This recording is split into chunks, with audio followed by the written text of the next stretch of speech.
For this next session of the NPF Local Business Journalism Fellowship, we'll be exploring how small businesses can harness the power and the potential of artificial intelligence.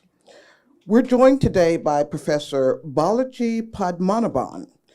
He is the director of the Center for AI in Business and the Dean's Professor of Decision, Operations, and Information Technologies at the University of Maryland's Robert H. Smith School of Business. And I think I've earned a degree just by saying all of his titles. His current work addresses the intentional design and governance of artificial and augmented intelligence solutions that combine AI and human capabilities to generate value. Balaji is joined by Norma McCowin. Norma is an executive MBA graduate from the University of Maryland who serves as chairwoman of the Masters in Information Systems Advisory Council. In her leadership role, Norma is dedicated to securing valuable internships and employment opportunities for graduate students. And if I'm recalling my conversation with you, Balaji, early on, Norma has actually developed a company that helps small businesses learn how to adapt AI strategies. So as I told them before we got started, we are so inundated with scary news about artificial intelligence and what it means that my work in preparing this session has opened up a whole new universe to me. And I'm fascinated by this subject, and I know you will be too. So we're going to start with Balaji's presentation, and then we will go from there. So thank you for joining me. Thank you so much.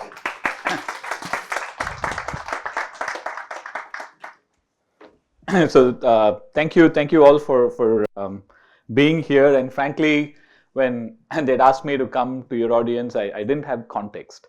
So I didn't know who you were, what you were doing. And I just said, look, this is what I do. I'm happy to talk about it any day, right? But I learned more, and I think, given the roles that many of you are playing in the different regions when it comes to business and reporting and telling the story, I think there's a very, very important role that media is playing. And I think that itself is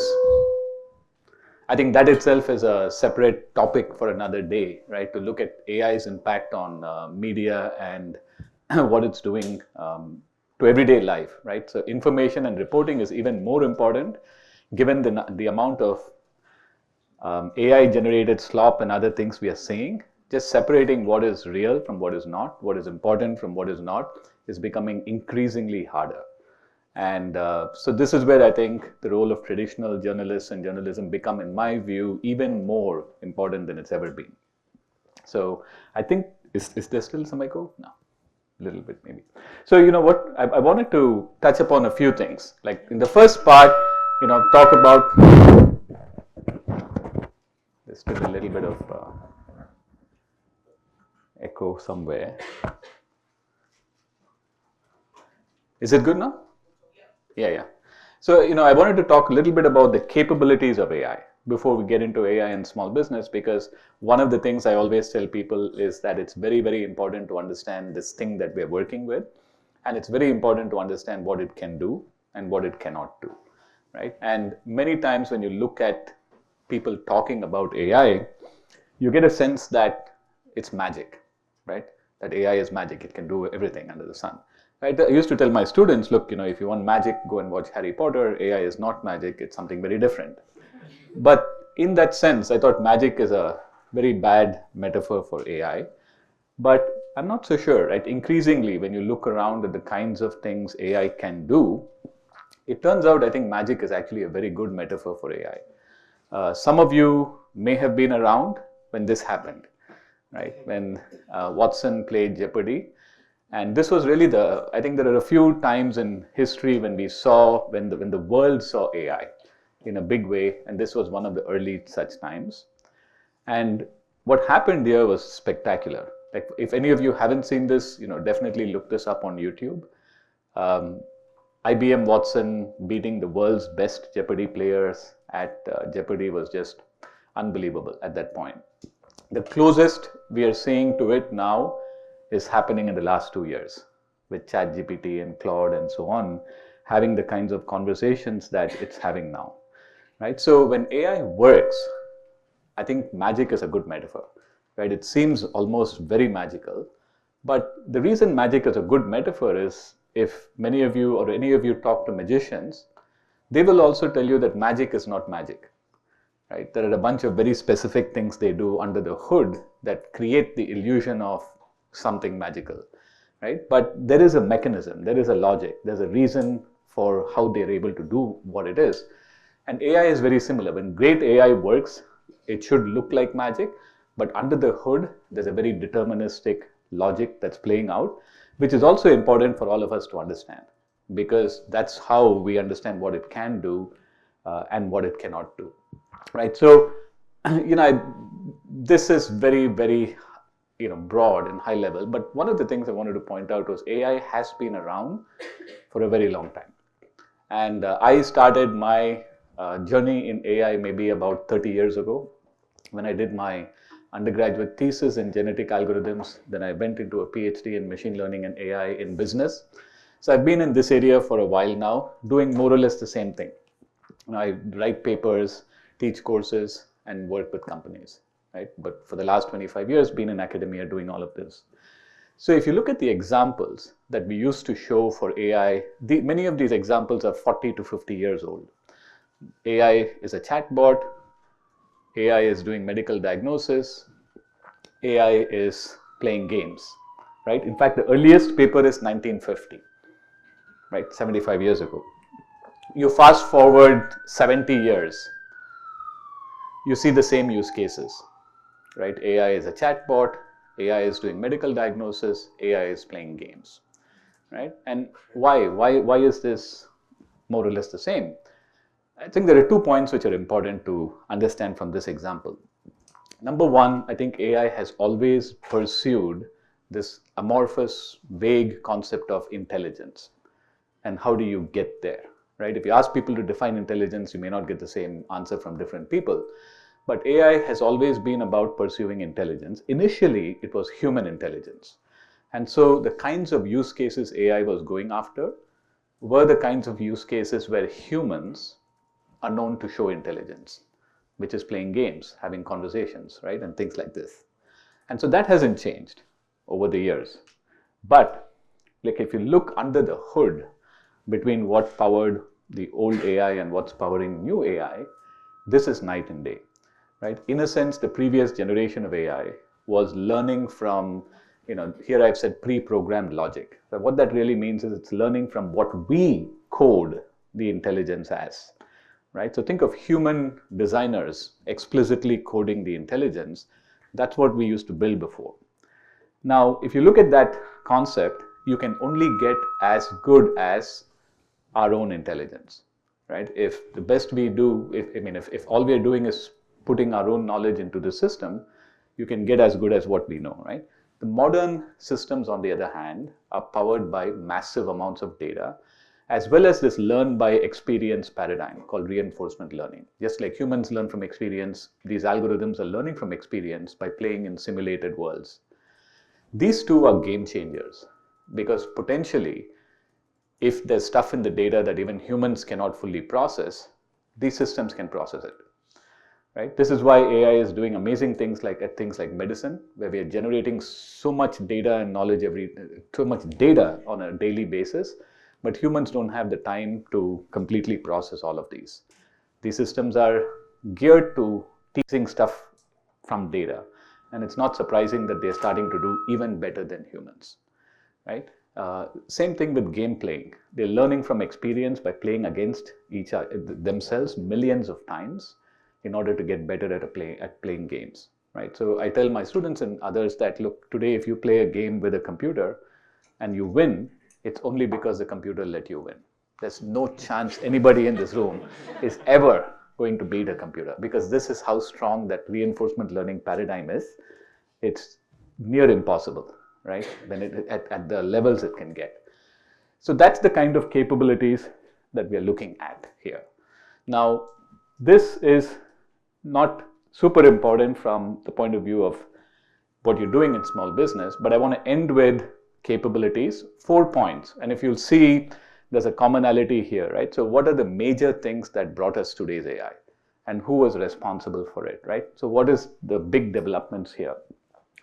So one of the things, and we forget about this, but one of the things which is very important to understand conceptually is that anything to an AI system is a number, right? Just think about that for a second. You're having all your conversations with ChatGPT or whatever. All of that gets converted into a number or numbers. And the AI system has input a bunch of numbers. And from the numbers, it's creating numbers that then get mapped to words. So this is not how we do stuff, right? So anytime I talk to you, you're not converting my words into numbers and then converting it back to words. You're understanding language natively. But the AI systems, everything has to be numeric, right? That's how these systems are built.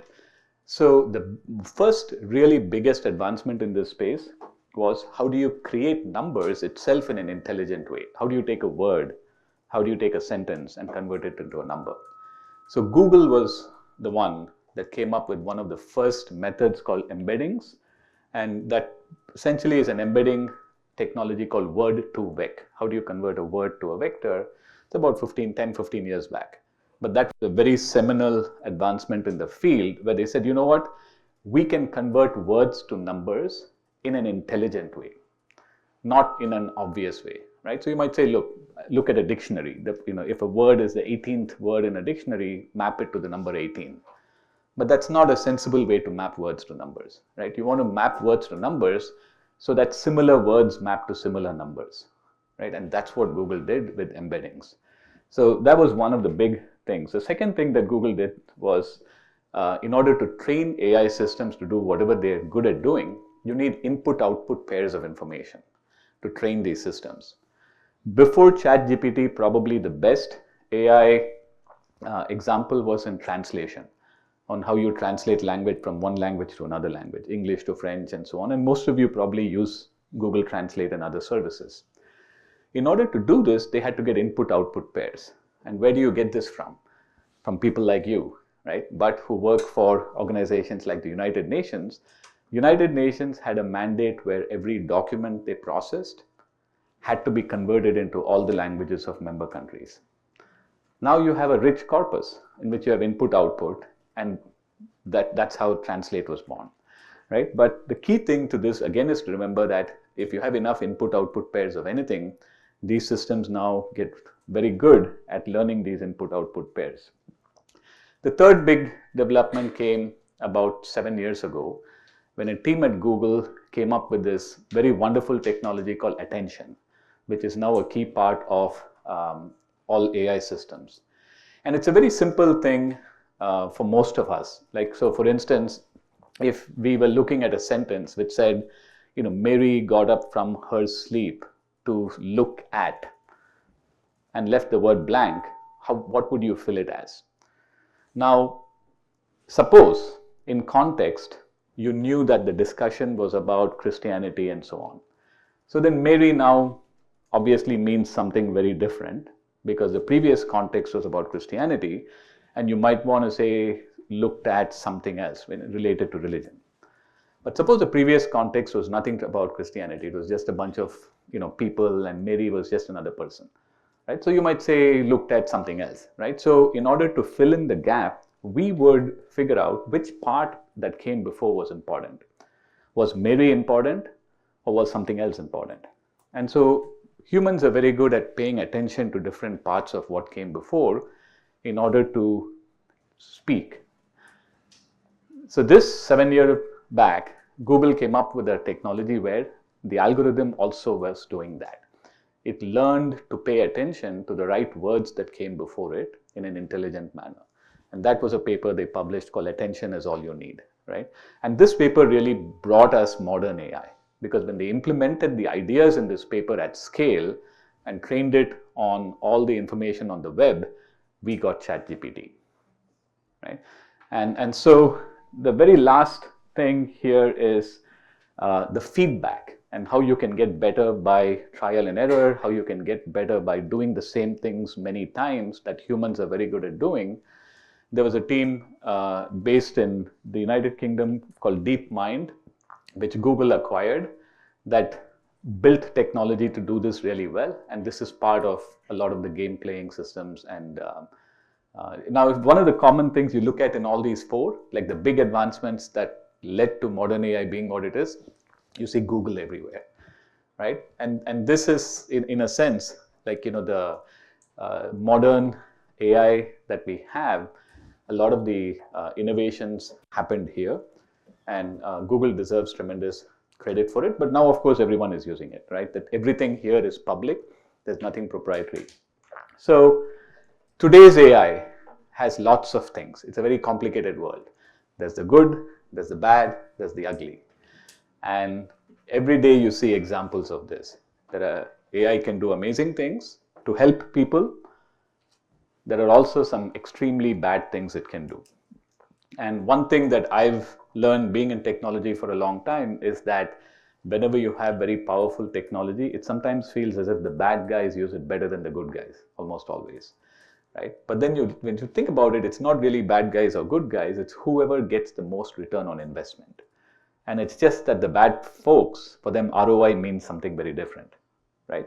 And that's how it's been all the time. And today we actually should expect that when we have powerful capabilities, it can be extreme, it can be misused, and it will be misused, and it is being misused on a daily basis, right?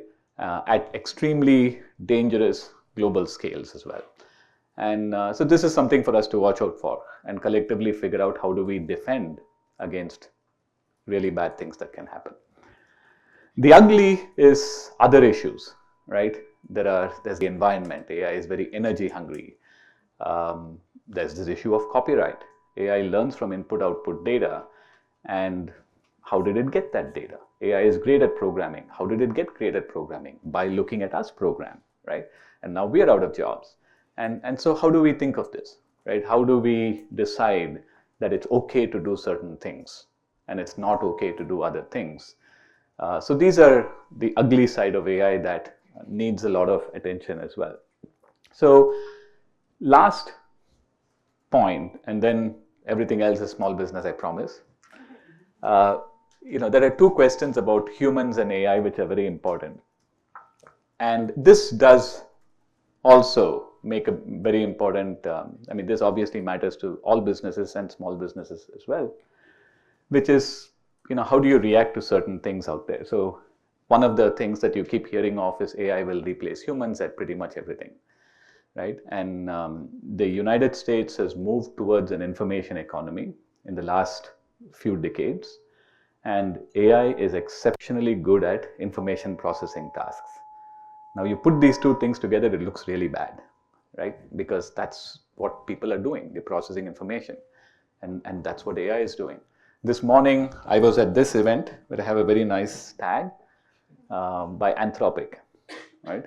It's now a $160 billion company, so they can give out nice tags, and in downtown. But these are one of the big AI companies, right?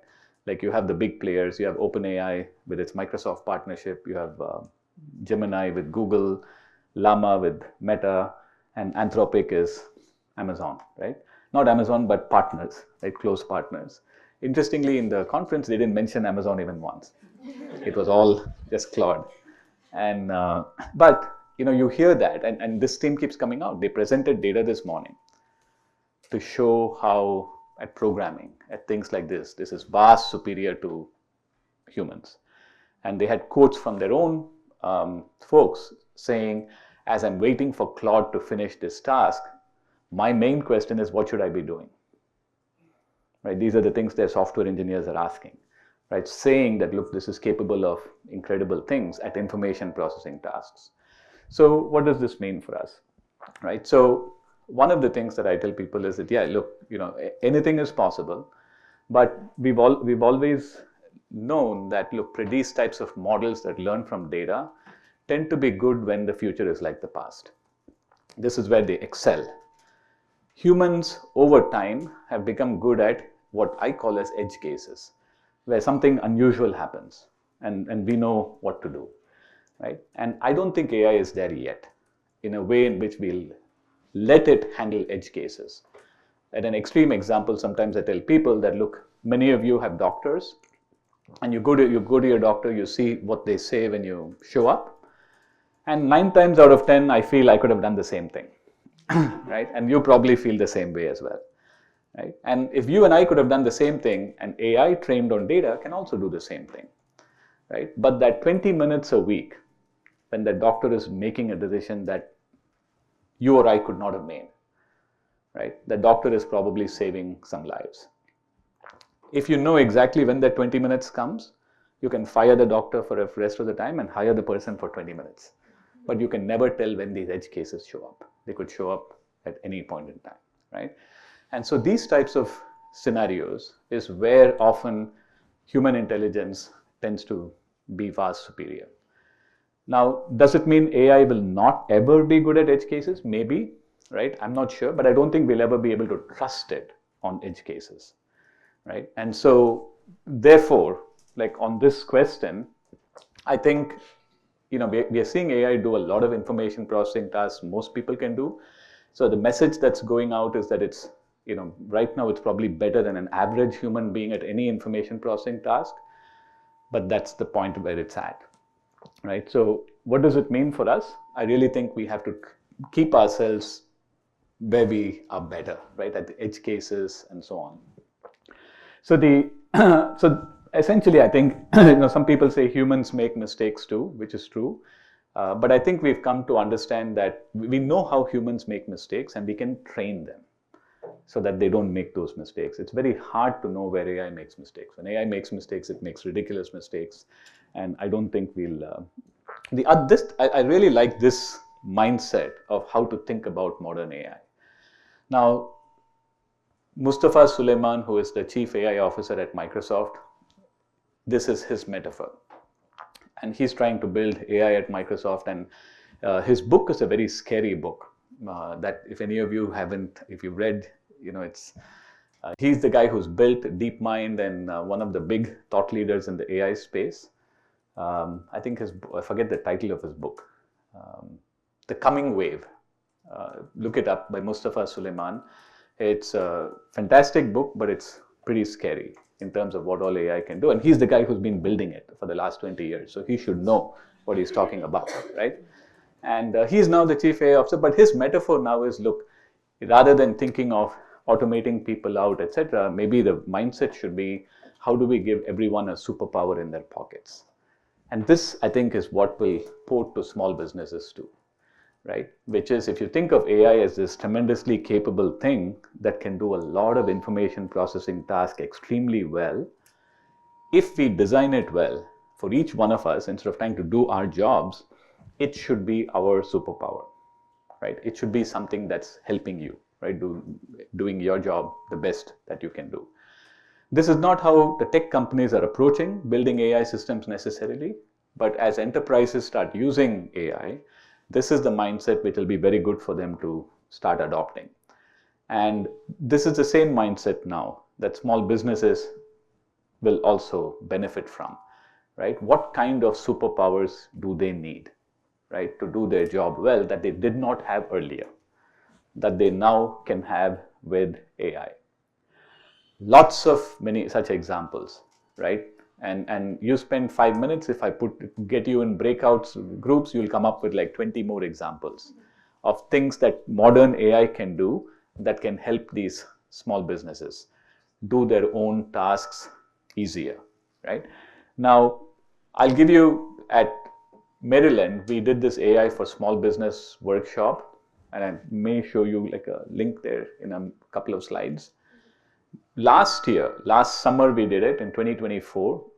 We ran a workshop like this. We had 50 small businesses come, and we reached out to the AI companies saying, do you want to come talk to them, show what you had? We got 0 responses.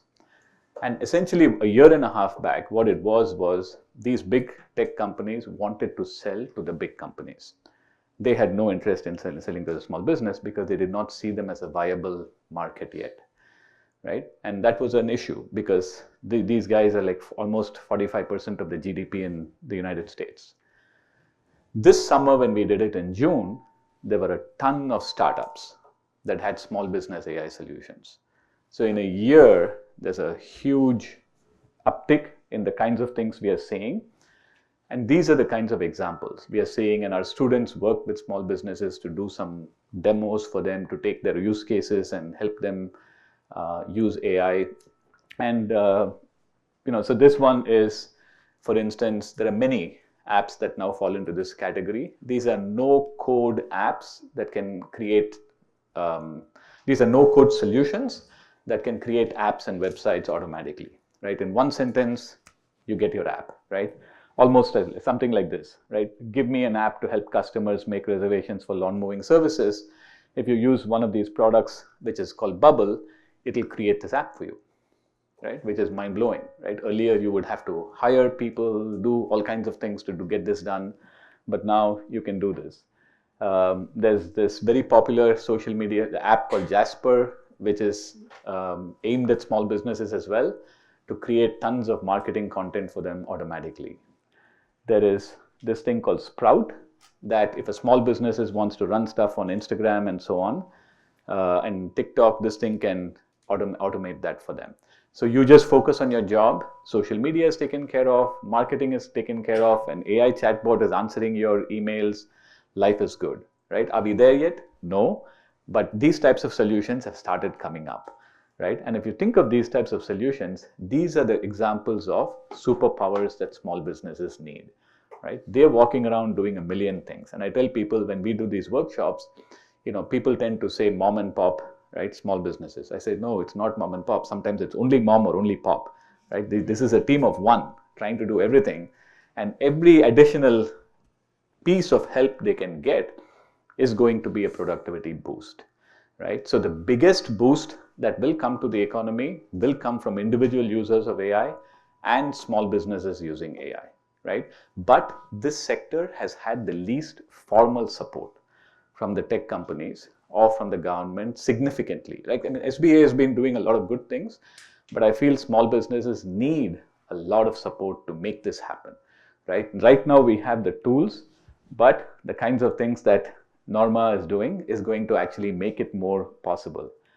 So, the previous examples, just as a disclaimer, these are not recommendations by me, but these are examples, right? You'll find many of these things everywhere.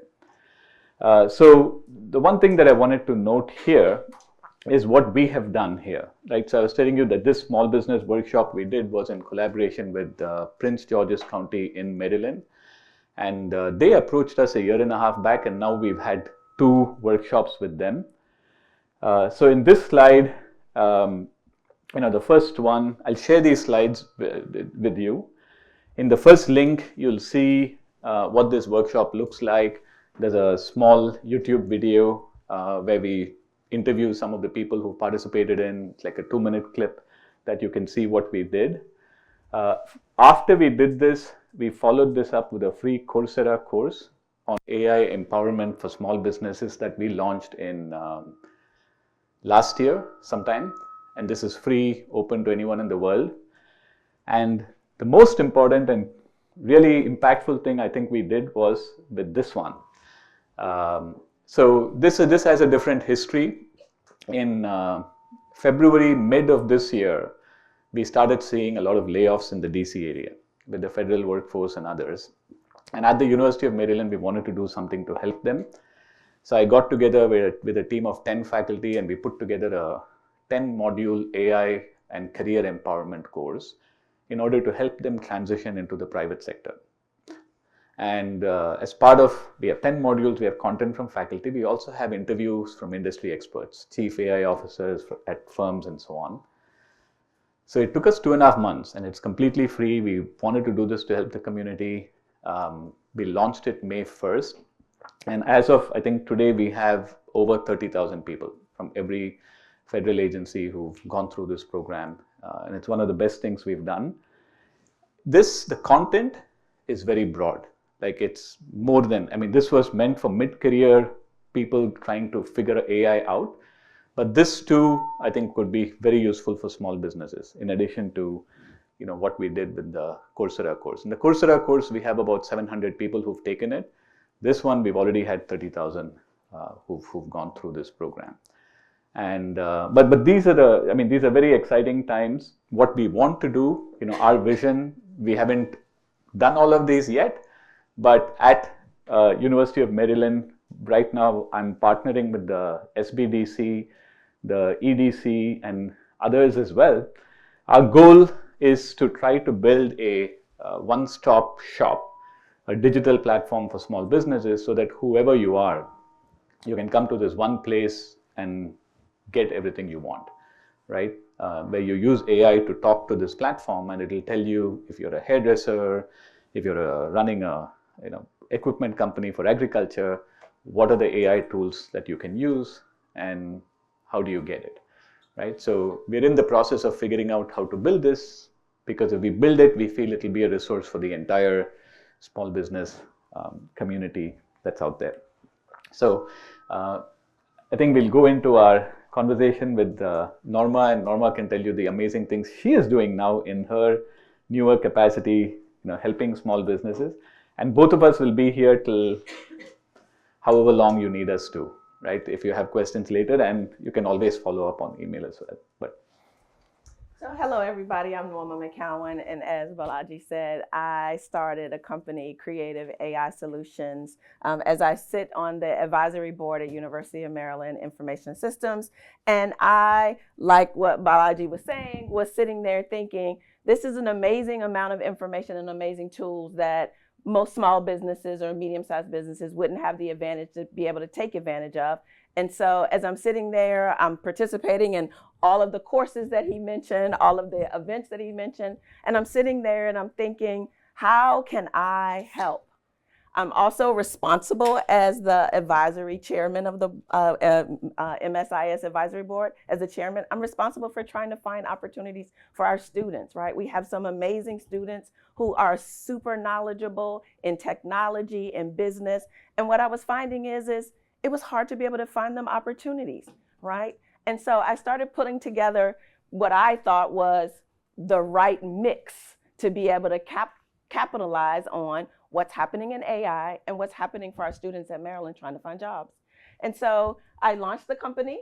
These are my first two interns that are graduates from the University of Maryland. And what we do is we sit down with small businesses who are afraid of what they are hearing about AI and show them exactly how AI can make their life easier.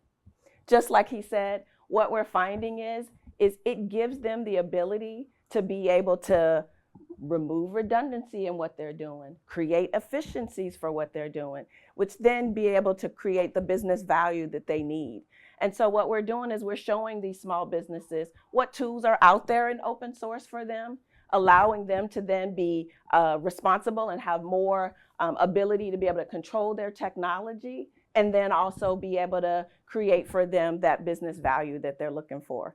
So I actually have my employees here, the students too, for you guys to ask us questions about what we're doing, how we're doing it. I think the right thing to do is to use this as a platform to be able to answer your questions. Because just like Rachel said, there's a lot of fear out there about AI. And really and truly, it's that thing in your pocket that's actually going to help you to be more efficient and effective as we go through. Why don't we get some introductions from the two of you right now? So let me hand it to you. Hi, my name is Divya. I am a May 2025 graduate from MSIS R.H. Smith UMD, and this is an exciting opportunity and an amazing platform to talk about AI. And this is something I think which we are hearing from the last 2 years, generative AI and, the things that it can do. And it is simply amazing how we are evolving, not just in terms of businesses, but also how there's an infusion of technology. Even senior citizens are now more tech savvy as compared to what they were 2 years back. So I think this is an exciting discussion, and thank you for letting me part of it. Hi everyone, my name is Rajat. I'm from India and I recently graduated in May 25. So I have been in technology since I passed out from my high school, and I love tinkering with technology, either it's hardware or software. And ever since AI came into picture, it gave me another superpower, which is I can code, I can do anything I want to, even if I don't know the uh, tech stack. So it has become a different experience altogether. Now I create even AI systems, I create AI models, and also work with Norma in giving these capabilities to small businesses. So at this point, do you Yes, want to, let's open it up for questions, because again, as I think about this issue, what it boils down to is, how does this benefit small businesses who may be strained in their capacities, who may have budget issues, et cetera? How can AI fill some of those gaps? So I see we have a question here. Introduce yourself and ask your question. My name is Dare J. Towns. I'm a reporter with the Sandhills News. And my question is regarding owners who leverage AI and then hit hurdles. For example, there's a small business owner in my town, and they leveraged something similar to Bubble called Lovable, built themselves a website, and then they had to use other tools in order to keep the website running. So they ran into engineering issues. This is the edge functions. They had no idea what that meant. So I want to know more, like, what does the after they leverage AI issues look like? You want to take that one? I'll take. Go ahead. So I will say that's some of the challenge that we're trying to also solve for, right? Companies that use technology and then don't have the resources themselves to be able to sustain. That's one of the things that we just recently talked about. How do we also expand our capabilities to be a servicing company, to be able to help small businesses that run into that exact same problem? No, so Lovable I heard of as well before. I think Bubble and some of the others are now getting more attention. So, like, what if you ask the companies, they'll say the same thing. They'll say that was, version 1, wait for version 2. We'll actually continuously be the product that will take care. I think we'll get there for sure. Now, in the short run, what is probably good is that you'll need this, and then you'll need some help, right? And that help could be graduate students, it could be others who, like Norma's companies and others who can fill that need, like, get you up and running quick, so that you say, look, I have this problem. 2 days later, you have an app and you have somebody who can help you, right? So I think that's still a step up, but you're right. I think these issues will maybe go away when version 2 comes. Hi, I'm Rowan. I'm with the Dayton Business Journal. My question is a little more UX UI centric, in the sense of, like, I use an AI chatbot when I have to deal with, like, AT&T and stuff, and it's not good. It makes me really infuriated. I've had the same experience. Exactly. And it's not AT&T, Verizon, but yeah, equally exactly. bad. And then I think you also get some people, especially like in my generation, who are just kind of like a little turned off by the usage of AI and whatnot. Do you have any recommendations for small businesses when it comes to navigating how their clientele, their customers are interacting with their AI if they find like those types of issues in there? Because, like, can I ask you to expand a little bit when you said, like, my generation is turned off by using AI? There are certain, and I've just seen it in the circles I am in, and the things that I've seen on the internet. Some people are turned off by companies that over rely on AI. They would rather talk to a representative than talk to an AI chatbot. They would rather see a social media campaign designed by a person for people rather than an AI designing it. Things like that. So that just kind of inherently turns, and that's just some people, because I can't speak to everyone or every generation or anything like that. But that's a trend that She can. Every generation hates it. So I'm just kind of curious if you have any advice on, like, something like that. I moved from an apartment to a house. I had Verizon in the apartment. I had Verizon in the house, and I called Verizon in the apartment to say I want to cancel it because I already had Verizon in the house, and it took me 50 minutes to do that because the chatbot thought I was leaving. And it was really frustrating. Eventually, it got it right, but this would have been 5 minutes for a human to do. Now, if you think of why Verizon, and I don't want to put them in the, you said AT&T, let's just say providers, right? Why these folks are doing it? For them, they're seeing cost advantages, right? And unfortunately, some of them are in industries which are not super competitive, right? They can afford to do these things. And what we are seeing is that instead of humans, now by using these systems, eventually that which will get it right, they're saving money, but they're passing on a lot of costs to us, right? So if you take 10 million people talking to these chatbots times 30 minutes of wasted time, do the math on our time that's lost in this process, and it's very frustrating. So I've seen reports that now are saying that many of these large companies have started hiring back customer service representatives and so on. And my most recent Verizon call, I spoke to a human in 5 minutes, right? And so it is frustrating to everyone. And so this, for small businesses, is a bigger risk because they're in a very competitive space. Verizon and AT&T can afford to do this, but if you're a small business and you have 20 people who can take your service, it's super dangerous for you to rely on this chatbot that upsets people, and then now you lost your business, right? So I can certainly see that as a cautionary tale for some of them to say, like, don't go overboard and fully automate this process. Be a little more thoughtful on where you want to do it. But amazing point. I think this is all generations, though. Amelia Schaefer, ICT News. So I just wanted to ask a bit. So I think this work is definitely very beneficial for small businesses, especially those that don't have a lot of staff. However, I worry the more small businesses we have that use this, how much more, you've mentioned water consumption, what impact is this going to have on the environment? The more businesses we have relying on this, the more people we have using this, like even just for speaking on the phone or a chat bot. I just wonder, is there any way to mitigate that? Or I guess I'm not familiar with the technology you guys are specifically using, but with ChatGPT, that's a lot of water for the cooling. That's a lot of energy. How do we mitigate that? So, I think there's always the plus and the minus, right? So I think if you look at the plus side of, how small businesses, most of us have seen people who are swamped by, think of, they're running a restaurant, phone is ringing off the hook. They have orders coming in that they cannot take because they're running in and they're cooking stuff themselves.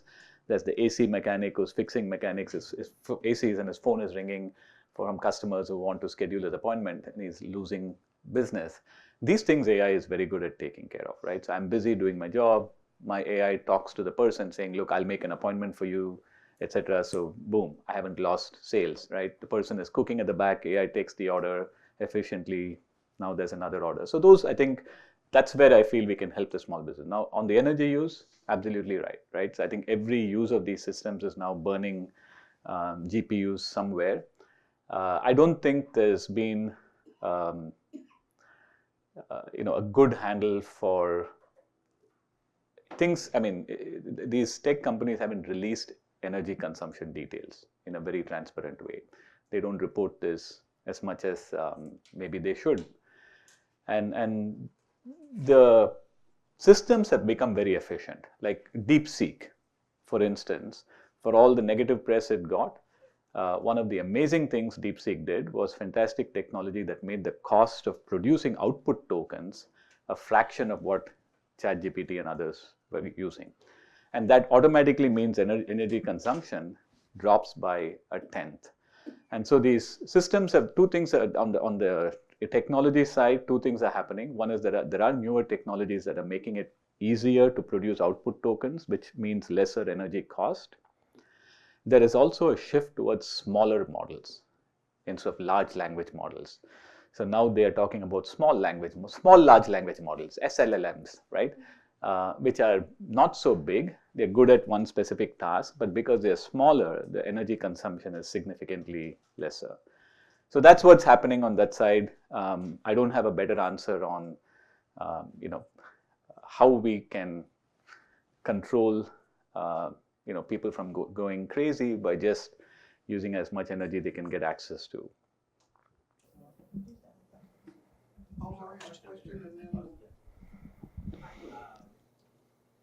Omar Mohammed from the Boston Globe. I have a couple of questions. One was actually a follow-up from the previous one. Could you talk a little bit about why exactly these data centers require so much energy? And then what was the answer to the question that you heard from your Anthropic meetup today? What do people do if AI can do everything? What was the answer to that question? So the first question, I'll make Norma answer the second question. So I think on the first question, AI's energy use by and large is in two parts. One is for training these models, and second is for using these models. And so these AI models are constantly being updated, right? I mean, they release this as version 4.1, 4.2, etc. But in between those releases, there are periodic sub-releases as well. And so they're constantly retraining these models, and that's very expensive from energy use. The bigger energy use comes in usage. Every time you and I go to ChatGPT and say, I'm having a hard time sleeping, tell me a story, read it out to me, we are actually producing output tokens that's running on a bunch of GPUs in a data center, producing that song that supposedly going to put me to sleep. But that's how we are using energy, right? Each time we talk to this, like we are the data center, these models, when we are using it, the difference is that these are trillion parameter models. And so actually producing a single character on your screen is a process that's running a neural network that's a trillion parameter model, and that is expensive in energy cost to produce that output. So these data centers are doing a combination. They're storing a lot of data from which these models can be trained. They're also being used to produce output to serve to us, and that's what makes it very energy rich. And now as to what humans should be doing, I think Norma can, and the Anthropic event, there was no answers. They released yesterday this Anthropic Economic Index report that is now widely available, and people are starting to talk about it in the media everywhere. You can look up Anthropic Economic Index report, and they are looking at usage of Claude and providing statistics on how Claude usage is reflecting what's going on in the economy. And their claim is they're the first AI companies to do this. OpenAI and others should also look at usage and start reporting stats, because only then we'll know what AI is being used for, right? So We'll probably take two more questions. Wait, there was the second part of the question? Yeah. I was going to answer the second part of the question and say, when I think about technology, it's always evolving, right? So those people that are sitting there, they are the brain trusts, and they should be the ones there working on how do we continue to make it even better than what it is, like the version 1.1 to the version 3.0, right? There is always, the way technology is, it's always evolving.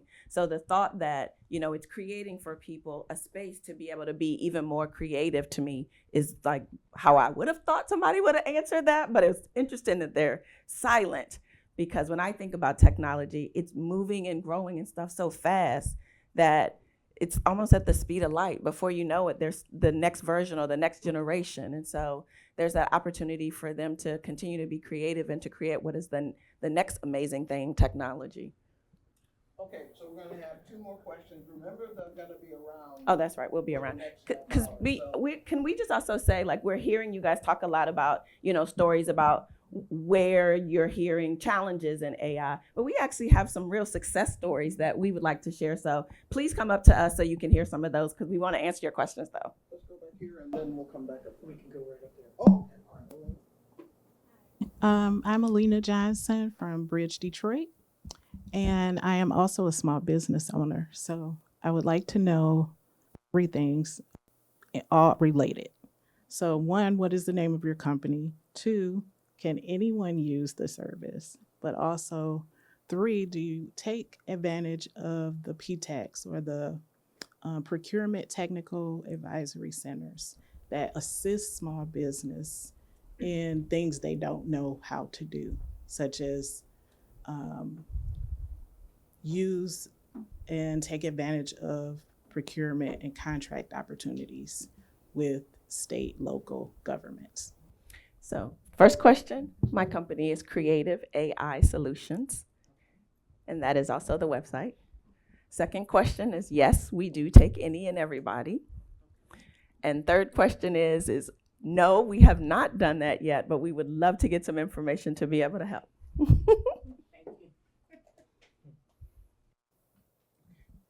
And one more? Was there one more back here? Yes, okay. Only do. My name is Scott. I'm a publisher for West Virginia Daily News and Virginia Review, and a couple other publications in West Virginia and Virginia. So far, you've only been talking about content and content for everybody here writing it. But everybody in this room requires eyeballs on their content. The issue that's happening right now is AI has been destroying web traffic. And let me give you some statistics real quick. So Forbes and Huffington Post has lost 40% of their web traffic. Daily Mail has plunged 32%. CNN has fell 28%. Fox News Corp has gone down 24%.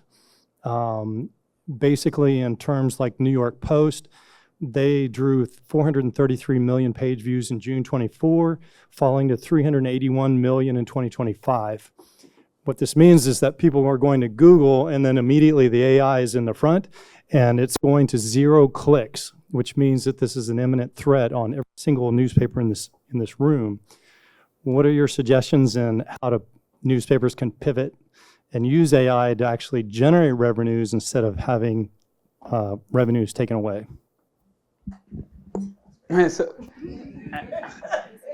So I had, earlier this year in summer, I had, in a very short trip to India, I had given a talk on AI to the Hindu, which is like one of the largest newspapers there in the country. And it's a different market because there, for instance, still, they tried going digital. It was not, digital doesn't work in all markets the same way. But one of the things that I had recommended to them was that was around the time, the day I was giving a talk there, the same day or the previous day, I think one of the AI companies had a big partnership with a media company in the US for content. Exactly, right? And so there are two ways of looking at it. One is that, look, these AI companies may become the next Google. That's the point at which most people are going to interact with information. And so to find out what you all are creating, they'll go through that channel. And so you have to also deliver the content through that channel. Now, the new media company is used to that because you've seen this game play out before, right? You've had to do it through the social media sites, right, previously, right? And that was the partnership with Meta and so on. Now, the AI companies are very, very hungry for high quality information. In version 1, they could, get by with a lot of crap, right? Because people cut a lot of slack. Now, I think it's not the case. So they also understand that having high quality content is making a big difference in output. So this is an opportunity for media companies to get together and maybe start forming larger groups. I see consolidation as a natural outcome of this. And then to partner with the AI companies so that the content you produce becomes input to them as a licensing stream, right? As opposed to selling it directly through your existing channels. Right? This is an option. I'm not saying that's the only option, but this is an option for the media industry to look at. The second would be to not rely on eyeballs and the digital advertising that comes from that is just shrinking, right? As you rightly pointed out, there's no easy solution to that because the attention is being diverted to some of these other channels. To focus more on other sources of revenue if it's possible, like in terms of we have a business of journalism conference at the University of Maryland, which happened last summer, where we had a big discussion where we are highlighting firms like the Baltimore Banner and others that are exploring newer models. But we can talk offline. But well, at this point, I can see why the motto for the University of Maryland is "Fear the Turtle," because what we have here is a dynamic group of visionaries really in this field of AI and small business. So I'd like us to take this opportunity now to thank Balaji Padmanabhan and Norma McCowin for joining us today for this illuminating conversation.